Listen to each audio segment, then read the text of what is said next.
சொந்தமாக YouTube channel நடத்த வேண்டுமா? நீங்களும் பிரபல ஆங்கர் ஆக வேண்டுமா? உடனே சேருங்கள் Pandey School of Journalism. Contact 7388242242.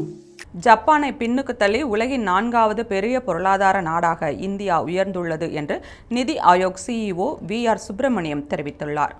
நிதி ஆயோக்கின் 10வது நிர்வாகம் கவுன்சில் கூட்டம் டெல்லியில் நேற்று நடைபெற்றது.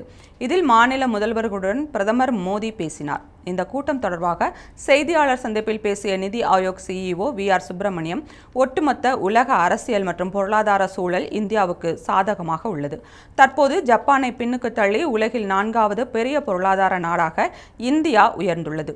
இந்தியாவின் பொருளாதார மதிப்பு தற்போது $4 டிரில்லியன், அதாவது சுமார் 340 லட்சம் கோடி ரூபாயாக உள்ளது என்று கூறினார். பெரும் பொருளாதார மதிப்பு கொண்ட நாடுகளின் வரிசையில் அமெரிக்கா, சீனா, ஜெர்மனி ஆகிய நாடுகள் முதல் 3 இடங்களில் உள்ளன. 4வது இடத்தை இந்தியா பிடித்துள்ளது. ஏற்கனவே திட்டமிட்டபடி செயல்பட்டால் அடுத்த 2.5 முதல் 3 ஆண்டுகளில் உலகில் 3வது பெரிய பொருளாதார நாடாக இந்தியா உயரும் என்று நிதி ஆயோக் CEO தெரிவித்துள்ளார்.